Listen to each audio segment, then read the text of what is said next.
नमस्कार, स्वागत है आपका प्राइम टाइम में और मैं हूं आपके साथ आयुष। और आज हम प्राइम टाइम में बात करेंगे हल्ला बोल के। जी हां, बीजेपी महिला मोर्चा सड़कों पे उतर चुका है। सरकार के महंगाई, एफडीआई, भ्रष्टाचार के खिलाफ 40 दिन तक लगातार प्रदर्शन होने वाला है। और ऐसे में इस हल्ला बोल के क्या कुछ मायने निकाले जाए? क्या इस हल्ला बोल से सरकार के ऊपर वो दबाव बनाने में कामयाबी बीजेपी को हासिल हो पाएगी जिसको वो चाह रही है? जिस तरीके की महंगाई, भ्रष्टाचार और एफडीआई का जो मुद्दा जिसको लेकर बीजेपी चल रही है, क्या उसको सकारात्मक परिणाम सरकार की तरफ से देखने को मिलेंगे? यही है आज का हमारा प्राइम टाइम का डिबेट का विषय। हमारे साथ 3 मेहमान जुड़ेंगे, मैं आपका परिचय करवाता हूं। दिनेश प्रताप सिंह, आप बीजेपी से हैं, आपका स्वागत है हमारे कार्यक्रम में। इसके अलावा विनोद पांडे, आप कांग्रेस से हैं, आपका स्वागत है। इसके अलावा प्रवीर पाठक, आप स्वतंत्र पत्रकार हैं, आपका भी स्वागत है। चलिए दिनेश जी, सबसे पहले आपसे शुरू करता हूं। बीजेपी का हल्ला बोल है 40 दिन तक लगातार सड़कों पर उतरने वाली है बीजेपी। क्या माना जाए जो दबाव बनाने की कोशिश बीजेपी की तरफ से की जा रही है सफल हो पाएगी? बिल्कुल।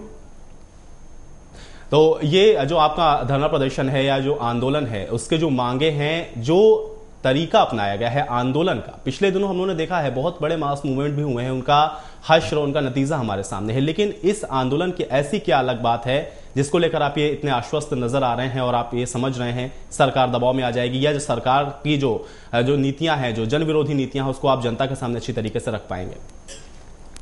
देखिए, लोकतंत्र में सभी लोगों को अपना अपना विषय अपने अपने तरीके से रखने का अधिकार है जी। समझने का भी अधिकार है और प्रदर्शन करने का अधिकार है। तो जो कहे कि बहुत सारे बड़े बड़े मूवमेंट चलाए गए जी, तो उन लोगों के नजरिया में अलग था। भारतीय जनता पार्टी निरंतर इस देश के समस्याओं को लेकर के जब जब आवश्यकता हुई है सड़कों पर उतरी है और उसका परिणाम कुछ न कुछ सुखद हुआ है जी। और लोगों ने, जब भारतीय जनता पार्टी की सरकार थी, माननीय अटल जी जब प्रधानमंत्री थे, एनडीए की जब सरकार थी, तो लोगों ने देखा है। और आज जो वर्तमान परिस्थिति है उसको भी इस देश की जनता अनुभव कर रही है। तो महिला मोर्चा अपना प्रदर्शन कर रहा है ताकि सरकार पर दबाव बने, और दबाव तुरंत कभी बनता है, कभी पर परिणाम उसका दूरगामी होता है। तो आने वाले जो चुनाव है उसमें उसका परिणाम जो है नजर आएगा कि भारतीय जनता पार्टी ने जो प्रदर्शन किया, जो विरोध किया, जो अपना विरोध लोकतंत्र में पार्लियामेंट से लेकर के और सड़क तक जो हमारे कार्यकर्ताओं ने जो विरोध किया भारतीय जनता पार्टी के, तो उसका परिणाम क्या आया विगत चुनाव में आपको नजर आ जाएगा। चलिए वो देखेंगे हम कि विगत चुनाव में जनता कितना साथ देती है भारतीय जनता पार्टी का। चलिए विनोद पांडे जी, आपके पास आता हूं। आप कांग्रेस से हैं, प्रदर्शन हो रहे हैं, 40 दिन तक लगातार प्रदर्शन होने वाले हैं। किस तरीके से इन प्रदर्शनों को आप देखते हैं? देखिए, ये भारतीय जनता पार्टी हमेशा से सिर्फ अफवाह उड़ाने में विश्वास रखती है। ये कभी भी सत्ता में कब आई?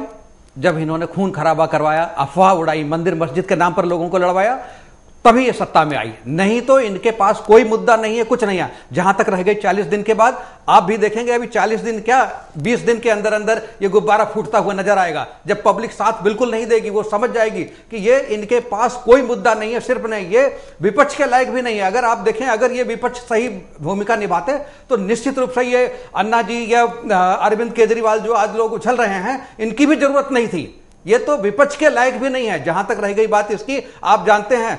चलिए, तो मतलब विनोद जी, आप इस बात को स्वीकार कर रहे हैं कि जो विपक्ष की जो भूमिका है वो सकारात्मक नहीं थी। चलिए, इस बात को हम भी मानते हैं। लेकिन एक तरफ आप ये भी कह रहे हैं कि अगर ये जो विरोध प्रदर्शन है बीजेपी के द्वारा किया गया होता तो अन्ना और अरविंद जैसे लोगों की आवश्यकता नहीं पड़ती। मतलब आप ये मान रहे हैं कि जो सरकार की नीतियां हैं वो गलत हैं और इस तरीके के प्रदर्शन की आवश्यकता है? नहीं, विपक्ष का मतलब ही हर चीजों को, गलतियों को निकालना, और गलतियों को निकालना कोई बुरी बात नहीं है। अगर ये कोई गलती निकालते हैं, आदमी है, इंसान है, गलती होती है तो उसको सुधारा जाएगा। लेकिन ये तो वास्तव में गलती भी निकालने के लायक नहीं, और सिर्फ मुंगेरी लाल के हसीन सपने देखना कि हम सत्ता में आ रहे हैं, हम सत्ता में आ रहे हैं, जब आप विपक्ष के लायक भी नहीं। आपने देखा, रह गई बात महंगाई के मुद्दे को लेकर के, जहां तक ये लोग चल रहे हैं। चलिए, महंगाई का मुद्दा ऐसा विषय है जिसमें कुछ भी।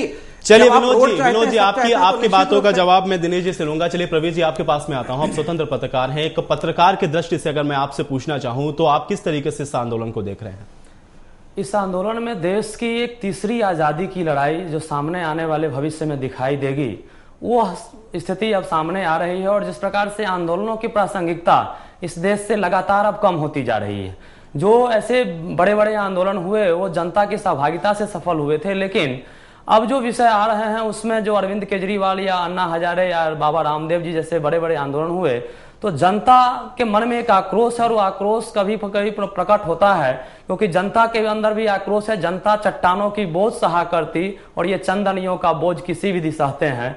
तो इस परिस्थितियों में जनता अब वो ज्वार दिखेगा और वो सारे के सारे वो सब आंधी में अब उड़ते चले जाएंगे। लेकिन परिस्थितियां और जो सब जो कांग्रेस और जिस प्रकार के महिला मोर्चा के द्वारा ये आंदोलन किए जा रहे हैं, इस आंदोलनों से भारत एक सार्थक दिशा में नहीं नजर आ रहा है, और राजनीतिक नेतृत्व तो इस देश की तासीर को बिना समझे हुए कार्य कर रहे हैं, ऐसा। चलिए दिनेश जी, आपके पास में आता हूं।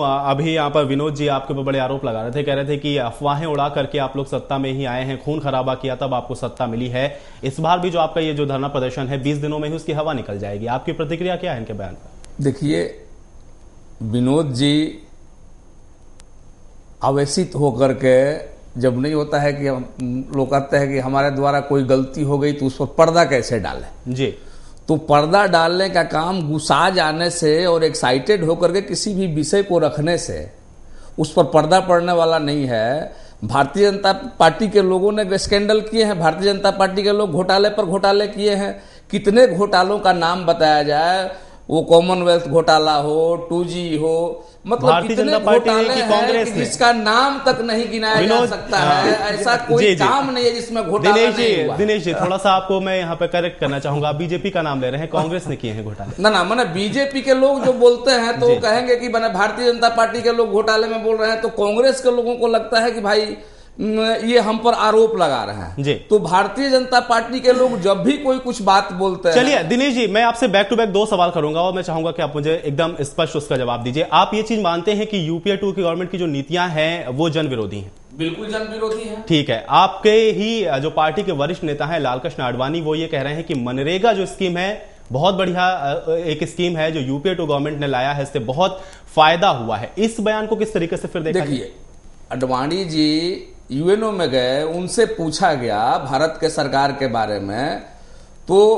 कांग्रेस पार्टी के लोग अगर विदेश में भी जाते हैं तो भारत का शिकायत करने में जो है वो अपनी बहादुरी समझते हैं। लेकिन भारतीय जनता पार्टी का कोई वरिष्ठ व्यक्ति अगर गया और पूछा गया तो जो देश की समस्या है वो हम देश में सलटेंगे, यूएनओ में जाकर के देश की समस्या को हम नहीं सलटेंगे। इसलिए कभी भी जो वरिष्ठ नेता होता है वो इस तरह का कभी भी हल्की बात नहीं करेगा। आदरणीय वाजपेयी जी भी जब नेपाल गए थे तो उनसे पूछा गया था कि राजीव जी कैसा सरकार चला रहे हैं, तो उन्होंने भी कहा था कि नहीं राजीव जी अच्छा चला रहे हैं, तो इसका और हमारे ये घर का विषय है तो हम घर में जाकर के सलटेंगे। तो यदि आडवाणी जी ने कह दिया तो इसमें बहुत गर्वान्वित होने का विषय नहीं है। उसका भी डाटा है कि कहां कहां घोटाला हुआ है मनरेगा में, और उस पर भी बहुत बार इसी चैनल के माध्यम से डिबेट भी हुआ है। तो ये कोई नई बात नहीं है। और रह गई विनोद भाई की दंगा फसाद की बात, तो ये डाटा उठा करके देख ले, जहां भी भारतीय जनता पार्टी की सरकार रही है और कांग्रेस की सरकार रही है, तो जो दंगे हुए होंगे इस देश में, तो कांग्रेस के टाइम में सबसे ज्यादा दंगे हुए हैं, भारतीय जनता पार्टी में नहीं हुआ। चलिए, आपके ऊपर आरोप है, अब आपकी प्रतिक्रिया क्या है इनके बयान पर? देखिए, ये सही बात कह रहे हैं कि भारतीय जनता पार्टी के सरकार में नहीं हुआ, लेकिन क्योंकि कराने वाले यही हैं। जब इनकी सरकार नहीं रहती है तभी ये दंगा फसाद करवाते हैं, तभी ये सत्ता में आते हैं। मतलब नहीं विनोद जी, आपके शासन का फेल्योर आप दूसरे पार्टी के ऊपर नहीं डाल सकते हैं। आपके पास लॉ एंड ऑर्डर है, आपके पास कोई फेल्योर नहीं है। सबसे अच्छी सरकार सिर्फ कांग्रेस की सिवा कोई नहीं चला सकती। ये लोग तो उसमें सम्मिलित रहे हैं जो देश का सोना तक बाहर रख करके चलिए प्रवीण जी, और घोटाले की बात इनके मुंह से अच्छी नहीं लगती है। अभी इनके अध्यक्ष आज ही जेल से बाहर निकले हैं घोटाले में, और ये घोटाले की बात करते हैं। चलिए, घोटाले का आरोप आपके ऊपर भी बहुत लगा। आज का विषय वैसे भी हमारा महिला संगठनों के द्वारा जो आंदोलन हुए उस विषय पर केंद्रित है, न कि ये दंगा और इस प्रकार का जिस प्रकार से भाई साहब ने बताया। लेकिन समस्या यह है कि जो परिस्थितियां हैं, क्या महंगाई अप्रासंगिक है? अगर आपकी नजर में है तो क्या ये पूरा देश और पूरा समाज जो हमसे जवाब मांगता है, समाज आज एक उत्तर चाहता है, क्या यह महंगाई अप्रासंगिक हो सकता है? जिस देश के अंदर में 77% लोग आज भी 20 रुपए से कम पर अपना प्रतिदिन का जीवन निर्वाह कर रहे हो, क्या इस देश में महंगाई का प्रश्न कभी भी अप्रासंगिक होगा? चलिए, प्रासंगिकता की ही यहाँ पे हम बात कर रहे हैं कि वाकई में जो ये धरना प्रदर्शन हो रहा है या ये जो धरना प्रदर्शन किए जा रहे हैं। विनोद जी, आपसे मेरा सीधा सवाल है, आप अभी कह रहे थे कि आपकी सरकार बहुत अच्छा शासन दे रही है, सब कुछ बड़ी